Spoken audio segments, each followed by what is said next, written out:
Então, a síndrome da angústia respiratória aguda, a SARA. Então, os componentes do grupo sou eu, Vanessa, a Maria Deilma e a Emily. Então, a gente vai falar um pouco sobre a síndrome da angústia respiratória aguda, que antigamente era chamada de síndrome da angústia respiratória adulta, porque acreditava-se, que esse mal ele acometia apenas os adultos. Porém, com os estudos, descobriu que também pode acometer crianças. Definição.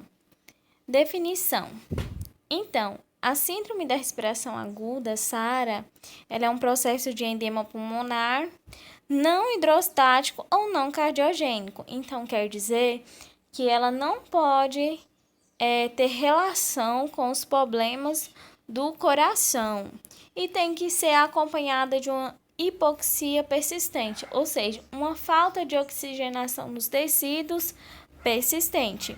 Ela se divide em 3 graus: leve, moderado e grave.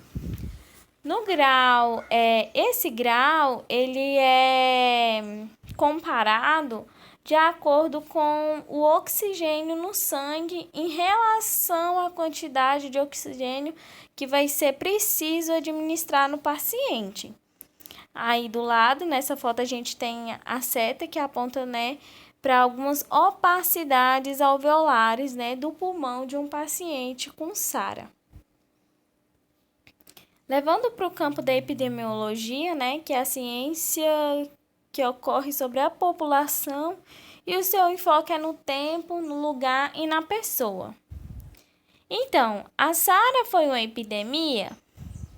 Sim, em novembro de 2012, no sul da China, apareceu 2 pacientes com pneumonia sem causas conhecidas.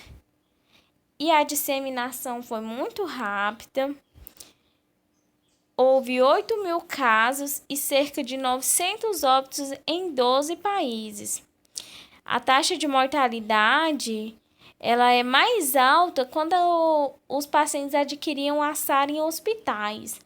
Quando eles adquiriam em casa, a taxa de mortalidade era menor.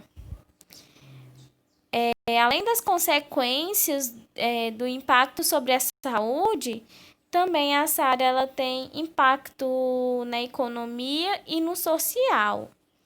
Ela representa cerca de 10% das internações na UTI. 23% dos pacientes em VM, em ventilação mecânica, eles preenchem os critérios de SARA. A mortalidade hospitalar é em 40%, porém ainda ela é pouco diagnosticada. Pode ocorrer de alguns pacientes com SARA não terem o diagnóstico com antecedência, antes da morte, por exemplo. A fisiopatologia estuda as causas, das doenças. Então, qualquer doença ou quadro clínico que lesione os pulmões, ele pode causar a SARA. Por exemplo, algumas doenças são a síndrome séptica, aspiração de conteúdo gástrico, inalação de gases tóxicos, circulação extracorpórea, o abuso de drogas, pneumonia, quase afogamento e pancreatite. Então, como que vai ocorrer essa contaminação? Através da inundação dos alvéolos.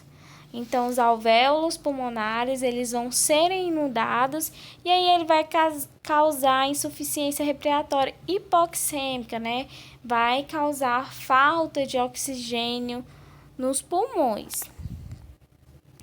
A atelectasia também, ela pode causar a SARA. E os sintomas, dependendo da lesão original, pode ocorrer de 24 a 48 horas, ou também pode demorar de 4 a 5 dias. A pele ela pode ficar azul ou mosqueada e também os órgãos com mau funcionamento. O diagnóstico. Para os médicos diagnosticarem a SARA, eles vão precisar medir os níveis de oxigênio no sangue e tirar a radiografia do tórax. Então, a etiologia, ela também estuda a causa das doenças e as principais doenças que causam a SARA. Então, essas aqui são as principais, aquelas que eu falei anteriormente, são algumas doenças também que pode causar a SARA, mas a maioria é causada pela pneumonia, que acomete 40%, né, das pessoas com a síndrome da respiração aguda. A sepse, 32%, aspiração, 9%, trauma e outros. Então, o tratamento, né, é feito com a oxigenoterapia e frequentemente com a ventilação mecânica.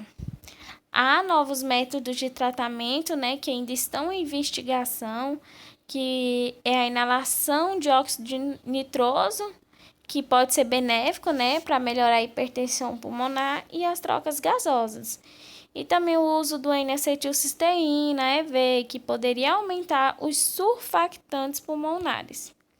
Então é isso e muito obrigada.